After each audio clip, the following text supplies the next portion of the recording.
A 30-year-old photographer boards a flight from Hawaii to New York, excited for a bucket list vacation.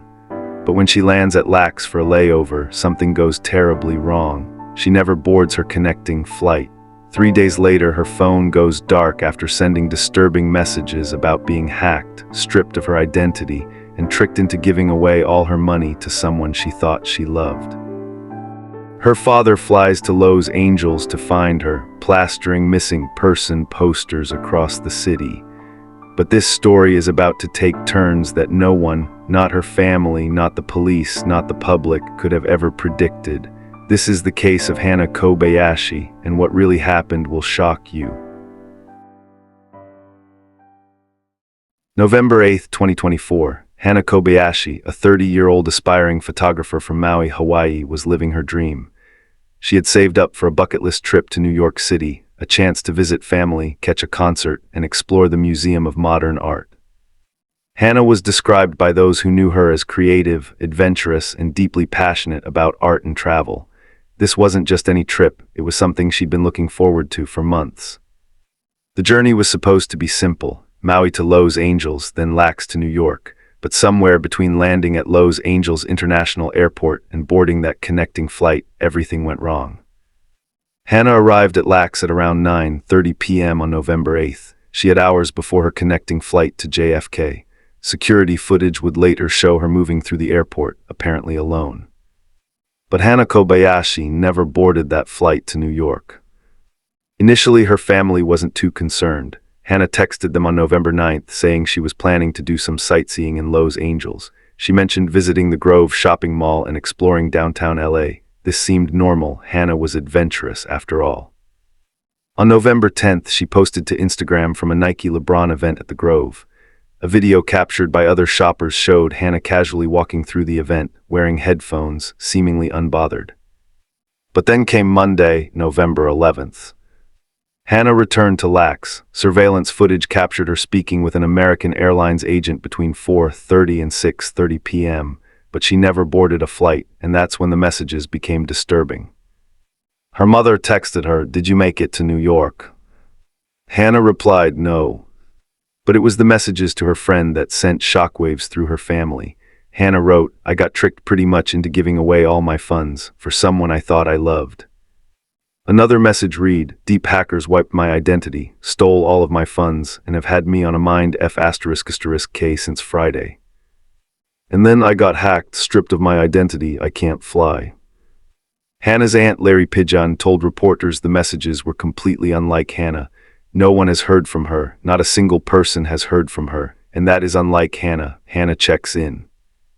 After November 11th, Hannah's phone went dark, completely off. No activity, no contact. The family reported her missing on November 12th, exactly 4 days after she landed in Los Angeles. But Hannah wasn't at LAX anymore. She wasn't in Hawaii. Surveillance footage placed her at Union Station in downtown Los Angeles on November 11th at around 10 p.m. She was seen with an unknown individual boarding a metro train. She was last spotted at the Pico metro station near Cryptocom Arena. And then nothing. A young woman who had everything to look forward to had seemingly vanished into thin air in one of the busiest cities in America. Her family was about to launch a desperate search that would capture national attention. But what they didn't know yet was that this was just the beginning of a story that would become darker, more complex, and more heartbreaking than anyone could imagine. Within hours of Hannah being reported missing, her family made a decision that would change everything. They were coming to Los Angeles. Her father, Ryan Kobayashi, who admitted he hadn't been close with Hannah in recent years, saw this as his chance to make things right. He told reporters, "I'm just trying to make up. I'm trying to get her back. That's my main focus." For 13 days, he would search tirelessly, handing out flyers, speaking to anyone who would listen, refusing to give up hope. The story captured national attention, with millions following every update. But behind the scenes, police were uncovering details that would completely change the narrative, details that would lead to a devastating tragedy no one saw coming. The moment Hannah's family learned she was missing, they knew they had to act. This wasn't a situation where they could wait and hope for the best. Her mother, Brandy Yee, her sister Sydney, and her father Ryan immediately began coordinating a search effort. Ryan Kobayashi made the decision to fly to Los Angeles. In a heartbreaking interview with CNN, he admitted something painful. Hannah loved to travel. She loved photography, art, music. I wasn't too close with her growing up. We haven't had contact for a while. But this was his chance to make things right. I'm just trying to make up, he said. I'm trying to get her back. That's my main focus. For the next 13 days, Ryan Kobayashi became a fixture around Los Angeles. He stood outside Crypto.com Arena holding his daughter's picture. He handed out flyers at busy intersections. He spoke to every reporter who would listen. He barely slept. The story quickly gained traction. Local news picked it up first, then national outlets. Social media exploded with theories and sightings. The hashtag Find Hannah Kobayashi trended across multiple platforms. Hannah's aunt, Larry Pigeon, became the family's main spokesperson, giving updates and pleading for information. This is every parent's worst nightmare, Ryan told reporters during one emotional interview. The family set up a GoFundMe campaign to support the search efforts and help with their expenses in Los Angeles. The response was overwhelming. Nearly $50,000 was donated by strangers who were moved by Hannah's story and desperate to help. Meanwhile, the Los Angeles Police Department's Missing Persons Unit had launched their own investigation. They issued an official missing persons poster on November 13th. Detective work began in earnest, reviewing surveillance footage, interviewing potential witnesses, tracking her last known movements. Police pieced together a timeline. November 8 arrived at LAX around 9:30 p.m. November 9, seen at the Grove Shopping Center. November 10, returned to the Grove for Nike event. November 11, back at LAX speaking to airline agent, then spotted at Union Station and Pico Metro Station. But here's where things get interesting. If you want to understand the full complexity of this case, make sure you're subscribed and hit that notification bell, because the next chapters reveal twists that even investigators didn't see coming. Now back to the story. Investigators discovered something odd. On November 9th and 10th, Hannah had sent Venmo payments to two individuals. Her family didn't recognize either name. Who were these people? What was she paying them for? The surveillance footage from Union Station on November 11th showed Hannah with an unidentified individual. They boarded a metro train together. Police began trying to identify this person. Was he involved in her disappearance? Was he helping her? Or was Hannah the one in control? The public had theories, lots of them. Human trafficking, an abusive relationship, a scam that went wrong, voluntary disappearance, foul play. The truth, as it turned out, was more complicated than any single theory could capture. Behind the scenes, investigators were starting to uncover details that didn't match the family's narrative. Hannah's social media activity before the trip showed posts about wanting to disconnect from modern connectivity. Her browsing history revealed searches about going off-grid. But police kept these details quiet. The family was still in crisis mode, and they didn't want to interfere with an active investigation. For Ryan Kobayashi, none of these investigative details mattered. He had one mission: find his daughter. He walked the streets of downtown LA. He visited every location where she'd been spotted. He refused to give up hope. "We believe Hannah is still out there," the family said in a statement. "We need your help. We need your strength. The search for our dear Hannah must continue with unwavering hope and determination." November 24th, 2024. It had been 16 days since Hannah disappeared and 13 days since Ryan arrived in Los Angeles. At approximately 4 a.m., police were called to a parking structure on West Century Boulevard. The address, near LAX, the very place where this nightmare began. Ryan Kobayashi's body was found. The Los Angeles County Medical Examiner would later determine the cause of death: suicide. The family released a statement through their search coordinator. After tirelessly searching throughout Los Angeles for 13 days, Hannah's father, Ryan Kobayashi, tragically took his own life. This loss has compounded the family's suffering immeasurably. Hannah's aunt, Larry Pigeon, spoke briefly to CNN. As you can imagine, the family is devastated. We also want to make it clear that Ryan died of a broken heart. The nation mourned with the Kobayashi family. What had begun as a desperate search for a missing woman had become something far darker, A father's love, his determination to make things right, his refusal to give up, it had all ended in the most tragic way possible. But the story wasn't over. In fact, police were about to make an announcement that would completely reframe everything the public thought they knew about Hannah Kobayashi's disappearance. And what they revealed would spark outrage, confusion, and a national debate about what really happened to Hannah and why. December 2nd, 2024, less than 2 weeks after Ryan Kobayashi's death, LAPD Chief Jim McDonnell stood before a room of reporters and cameras to make an announcement that would stun the nation. Hannah Kobayashi wasn't kidnapped, she wasn't trafficked, she wasn't in danger. According to police, on November 12th, just one day after her last contact with family, Hannah had voluntarily crossed the US-Mexico border into Tijuana alone with her luggage. The family had been searching Los Angeles for someone who wasn't even in the country. Ryan had died searching for someone who had left voluntarily. The question everyone was asking, why? What could make a young woman abandon her plans, terrify her family, and disappear into Mexico? The answer would involve a secret marriage, an immigration scheme, and a web of lies that no one saw coming. December 2nd, 2024. The press conference room at the LAPD headquarters was packed. After weeks of speculation, theories, and a national search, Chief Jim McDonnell was about to reveal what investigators had discovered. "Show, Chief McDonnell at podium. We have reviewed video surveillance at the border crossing," McDonnell began. His words were measured, careful. "That video shows Kobayashi crossing the United States border on foot into Mexico." The room erupted with questions. Mexico. Hannah had been in Mexico this entire time. McDonnell continued, "We have not been able to determine any crime has been committed. To date, the investigation has not uncovered any evidence that Kobayashi is being trafficked or is the victim of foul play. According to police, here's what happened. On November 12th, the same day Hannah was reported missing, she went to Union Station in downtown Los Angeles. There, she purchased a bus ticket to San Isidro, the location of the busiest land border crossing between the United States and Mexico. The bus journey takes about 2.5 hours. Hannah arrived at the San Isidro port of entry just after noon on November 12th. Surveillance cameras captured her walking through the border crossing alone, carrying her luggage. She used her passport. And then she disappeared into Tijuana, Mexico. McDonnell made the announcement official.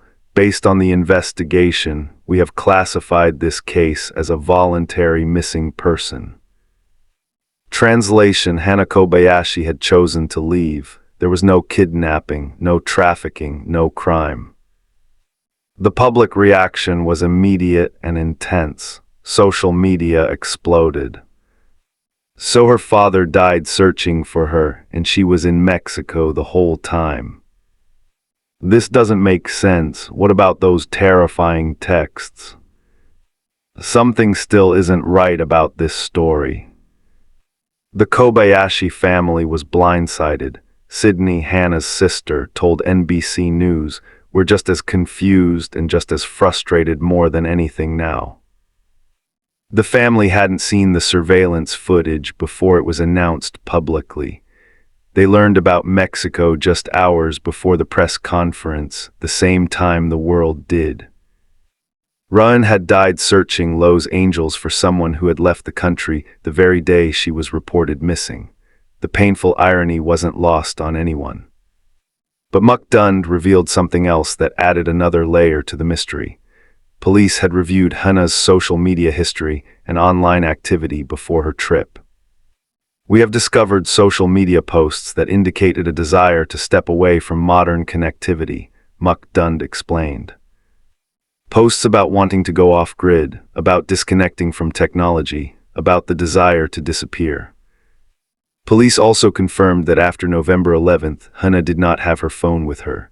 Those alarming texts about being hacked and stripped of her identity, they were among the last communications from that device before Hannah apparently abandoned it. The person seen with Hannah on surveillance footage at Union Station had been identified by police. They stated he was not a suspect and was not believed to be involved in any crime.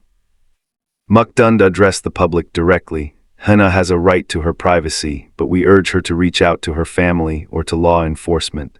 A simple message could reassure those who care about her. But Hannah remained silent. Days passed, then weeks. The case was effectively closed by the LAPD. Hannah was an adult who had left voluntarily. They had no evidence of a crime. Unless she returned to the United States or made contact, there was nothing more they could do. But the internet wasn't satisfied with this explanation. Neither was Hannah's family. The questions multiplied. Why would Hannah go to such lengths to disappear? What were those Venmo payments about? Who were the people she didn't know that her family couldn't identify? Why the alarming texts if she was planning to leave voluntarily? And most importantly, what was waiting for her in Mexico?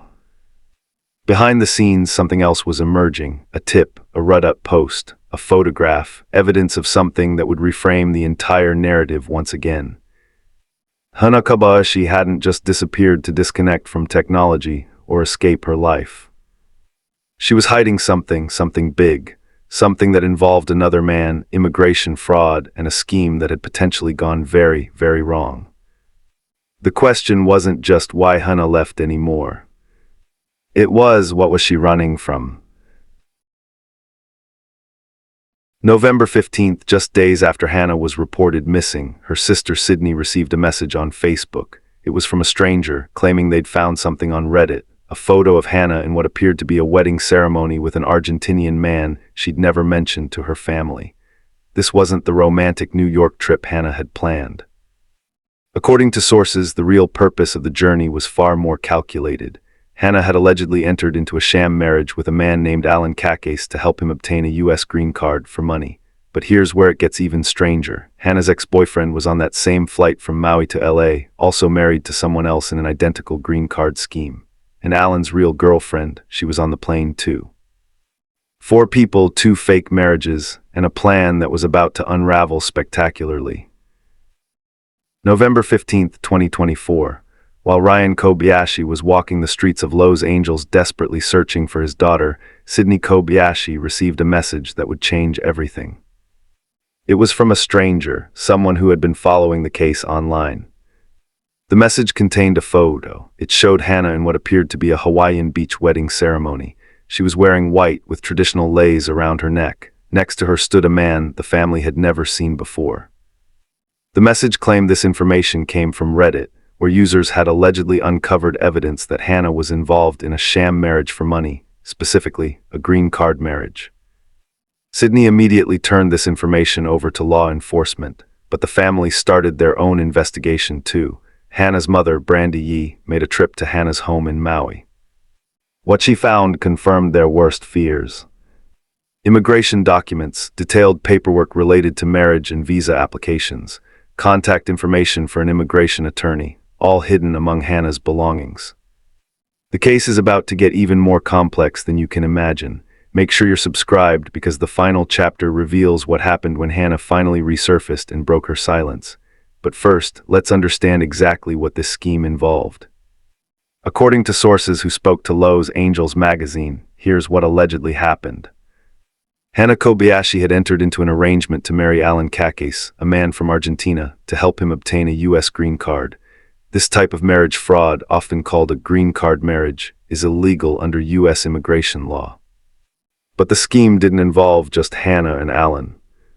Remember that flight from Maui to Lax on November 8th? It wasn't just Hannah boarding that plane. Also on that flight, Hannah's ex-boyfriend, Amin Miranda. Alan Kobayashi, Hannah's alleged sham husband. Mariana, who was both Alan's real girlfriend and apparently married to Amin in a similar green card scheme. 4 people, 2 fake marriages, all traveling together. The original plan, according to Hannah's coworkers who spoke to media, was that Hannah and her ex-boyfriend Amin had planned this bucket list trip to New York months earlier, back when they were still together. But after they broke up, the trip evolved into something completely different. Sources claim that Hannah and Alan got married in October 2024, just weeks before the trip. Photos were taken at a beach ceremony to show Hannah's kakas and make the marriage appear legitimate. But according to the scheme, that wasn't enough for immigration officials. The couple needed more proof that their relationship was real, photos together in different locations, evidence of a life together, trips as a married couple. That's allegedly why they were going to New York, to take convincing photos in front of iconic landmarks that could be presented to immigration authorities as evidence of a genuine relationship. The Statue of Liberty, Times Square, Central Park, Brooklyn Bridge, all the places a real couple might visit on vacation. And Hannah, she was supposedly going to be paid for her participation in this scheme. But here's where things went wrong. Remember those messages Hannah sent on November 11th? I got tricked pretty much into giving away all my funds for someone I thought I loved. According to sources, Hannah never received the money she was promised for the marriage arrangement. She had allegedly been scammed within the scam. One of Hannah's kakas, Desiree, told the Daily Mail, I do remember Hannah saying that the girlfriend had an issue with her, and Hannah was like, girl, I'm not trying to steal your man. This is an arrangement we all talked about beforehand. The situation had apparently become strained. Hannah didn't want Alan and Marina on the trip to New York. There was tension, distrust, and ultimately Hannah's fear that she was being exploited. When Hannah's mother Brandy found the immigration documents, she contacted the attorney listed on the paperwork. According to sources, the attorney was not cooperative. The family immediately turned everything over to the FBI and LAPD. FBI spokespersons confirmed they were assisting the LAPD with the investigation, though they declined to provide details about the alleged immigration fraud. An LAPD spokesperson was clear on one point: Hannah Kobayashi was not a suspect in any criminal activity. Whether she was a willing participant in a scheme that went wrong or a victim who was manipulated, police weren't treating her as a criminal. Azari, the attorney representing the Kobayashi family, released a statement. The family has not confirmed the authenticity of the images or the accuracy of the information provided about a possible secret marriage. This is one of many leads we are actively investigating. The evidence was mounting: the documents, the photographs, the testimonies from coworkers, the timeline that aligned perfectly with the alleged scheme. It brings us back to that crucial question: why did Hannah cross into Mexico? Was she running from the scheme that had gone wrong? Was she afraid of legal consequences? Was she trying to escape people she felt had manipulated her? Or was there something else entirely driving her actions? It was somewhere in Mexico, living off the grid, with no phone, no social media, no contact with family. The LAPD's investigation had hit a wall at the border. The FBI's investigation into the alleged immigration fraud was ongoing, but Hannah was the key witness, and she was talking. December arrived with Ryan gone and the family's anguish growing by the day. Everyone was asking the same question: where is Hannah Kobayashi, and when, if ever, would she come home?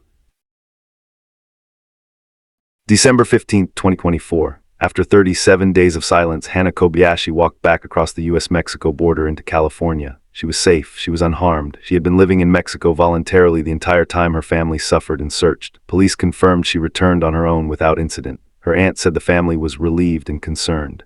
But Hannah didn't call her mother. She didn't reach out to her sister. Instead, she communicated through an attorney, making it clear she wanted privacy and space. The woman who had captivated a nation with her disappearance now wanted to be left alone. Her family was left grappling with relief, grief, anger, and unanswered questions. And the public was left wondering, what do we owe to missing persons who don't want to be found, and who is really responsible for the tragedy that unfolded? December 15, 2024, 37 days after she was last seen boarding a bus to the Mexican border, 21 days after her father's death, one day before what would have been a quiet, devastating Christmas for the Kobayashi family. Hannah Kobayashi walked back into the United States. The LAPD confirmed it in a brief statement. We have confirmed that Kobayashi has safely crossed the border into the United States. She is no longer considered a missing person. No fanfare, no dramatic rescue, no press conference. Hannah simply returned on her own terms in her own time. The family's attorney released a statement. We are incredibly relieved and grateful that Hannah has been found safe. This past month has been an unimaginable ordeal for her family, and they are still processing everything that has happened. Laura Pujan, Hannah's aunt, who had been the family's main spokesperson throughout the ordeal, spoke briefly to reporters. We're relieved and concerned for her. We just want to be able to get her home safely. But there was something notably absent from all these statements. Hannah hadn't contacted her family directly. According to sources close to the family, Hannah communicated only through her attorney. She made it clear she wanted privacy. She wasn't ready to talk to her mother, her sister, or anyone else. The woman who had put her family through weeks of anguish, whose disappearance had contributed to her father's death, wasn't ready to face them. The public reaction was complicated. Some people were sympathetic. She's clearly going through something, give her space. Others were angry. Her father died searching for her. She owes them an explanation. Still others were confused. If she wanted privacy, why the dramatic disappearance? Why the alarming texts? The LAPD officially closed the missing persons case. Hannah was safe. She was an adult. There was no crime they could prove. But what about the alleged immigration fraud? As of late December 2024, the FBI investigation into the alleged green card marriage scheme remained ongoing. No charges had been filed. No arrests had been made. Legal experts explained why immigration fraud cases are notoriously difficult to prosecute. You need clear evidence that the marriage was entered into solely for immigration benefits. Both parties knowingly participated in fraud. Material false statements were made to immigration authorities. Simply having a marriage of convenience isn't automatically illegal. The government has to prove intent to defraud. And with Hannah refusing to cooperate with investigators and Alan Kakas's whereabouts unknown, building a prosecutable case was challenging. For the Kobayashi family, Hannah's return brought relief but not closure. Sydney Kobayashi posted on social media, "I'm grateful my sister is safe, but my heart is shattered over the loss of my father. Our family will never be the same." The GoFundMe campaign that had raised nearly $50,000 for search efforts was updated. Remaining funds would now go toward funeral expenses for Ryan and supporting the family through their grief. A memorial service was held for Ryan Kobayashi in Hawaii. Friends and family spoke about a man who loved his daughter so much that he literally searched until he couldn't search anymore. A man who was trying to make up for lost time. A man who died not knowing his daughter was safe. The cruel irony wasn't lost on anyone. Ryan died on November 24th, searching for someone who had left the country on November 12th. He spent nearly 2 weeks looking in Los Angeles for someone who was in Mexico. If the family had known sooner about the border crossing, would Ryan still be alive? If police had shared their findings earlier, could this tragedy have been prevented? These questions don't have easy answers, but they raise important issues about missing persons cases, adult autonomy, and family notification. Some argued that police should have informed the family immediately when they discovered Hannah had crossed into Mexico voluntarily. Others pointed out that doing so could have jeopardized the investigation or violated Hannah's privacy rights as an adult. The LAPD defended their timeline. "We followed standard protocols for missing persons investigations. We had to verify information before making public statements that could impact an ongoing case." But what about Hannah herself? What was she thinking during those 37 days? We may never know for certain, but we can piece together a likely scenario based on the evidence. Hannah allegedly entered into a scheme she believed would be straightforward. She'd marry someone on paper, take some photos, collect payment, and everyone would move on. But the scheme became complicated. The money didn't come through. There was tension with the other people involved. Her ex-boyfriend was there with his fake wife. Alan's real girlfriend was creating problems. Hannah sent those panic texts on November 11th, texts about being scammed, about losing her funds, about being mind-deaf *** kid. And then she made a choice to leave, to step away from everything, to cross into Mexico and disappear. Was this selfish, or was it self-preservation? Was she running from consequences, or running from people she felt had exploited her? Should she have told her family, or did she have a right to privacy as an adult? These are questions without simple answers. What's clear is that multiple people made choices that led to this tragedy. Hannah chose to get involved in an alleged immigration scheme. She chose to send alarming texts without clarifying her plans. She chose to cross into Mexico without telling her family. She chose to stay silent while a massive search unfolded. But also, someone allegedly scammed her out of promised money. Someone may have manipulated her into a scheme that went wrong. And she may have been genuinely afraid of legal consequences, of the people involved, or of other factors we don't fully understand. As December 2024 turned into a new year, the Hannah Kobayashi case became a cautionary tale about several things. The dangers of immigration fraud schemes that can spiral out of control. The complexity of missing persons cases involving adults who don't want to be found. The devastating impact of those choices on the people who love us. The importance of communication, even especially when situations become complicated. And above all, the case became a reminder of the profound depths of parental love.